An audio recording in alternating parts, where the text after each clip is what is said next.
Hello, everyone. My name is Natasha, and today I'll be sharing my workplace problem solving processes. My focus has been on healthcare staff burnout and how structured tools help me to find clear solutions. So, welcome. This is for a class that I'm taking at Franklin University. So let's start out by saying that burnout is a serious issue in healthcare. Staff often face heavy workloads, stress, and limited support. This can lead to mistakes, poor communication, and even high turnover.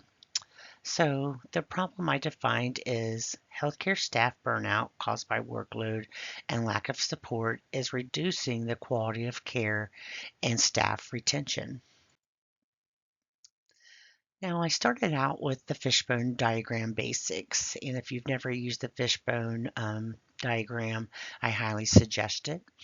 The head of the fish is going to be my main problem or my effect. Example, employee burnout. Um, the bones are the categories. They are broad areas that contribute to the problem. One of the common ones include people, staffing, training, and communication. And then there's the processes, the workflow, the procedures, and the scheduling. And then there's environment, workplace, culture, physical space, materials, resources, tools, supplies, recognition systems that we all know we don't always get. And then there's the smaller bones that specify causes branching off of each of those categories. And there was things that I learned about this project that I've been working on all semester. Um, and this was a great way to start separating those out. So now divergent thinking is another tool, and it is all about expanding possibilities instead of narrowing them down. It's the creative process of generating many different ideas, solutions, or perspectives for a single problem. So, for your work on burnout and problem solving, divergent thinking helps teams surface creative options like flexible schedules, peer mentoring, auto- automation, wellness programs. Before convergent thinking narrows them down, it's considered the ideal storm phase that makes innovation possible for us. Now, I want you to know that burnout is not systemic.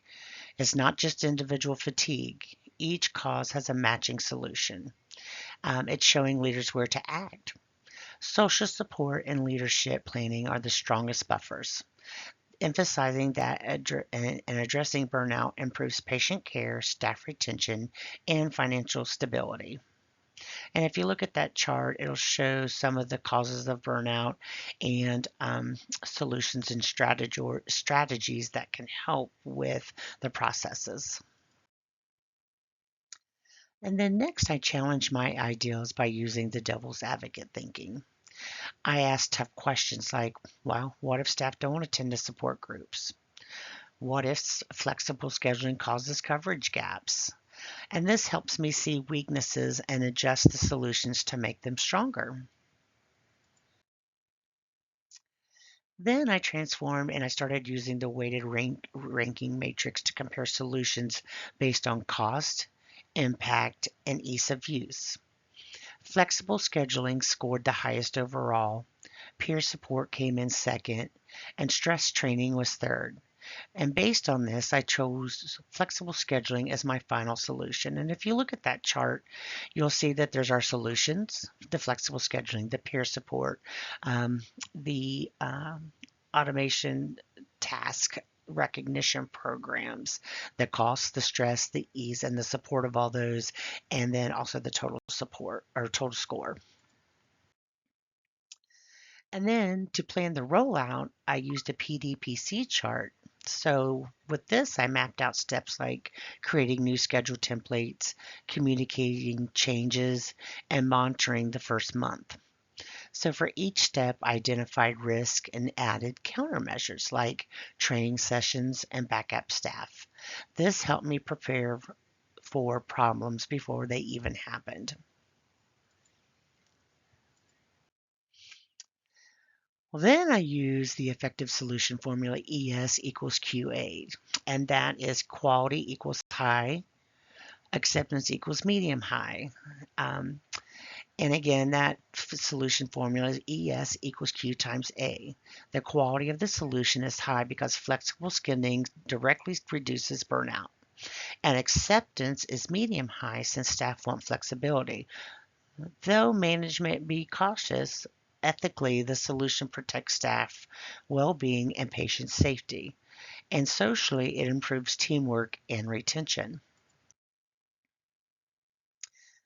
Now, in conclusion, using all these tools, they help me break down a complex problem step by step. Flexible scheduling was chosen as the best solution, and this process showed me how critical thinking and planning can lead to practical, ethical, and effective outcomes that benefit both staff and our patients. I just want to say thank you for watching, and I hope this was helpful. And until next time, thanks.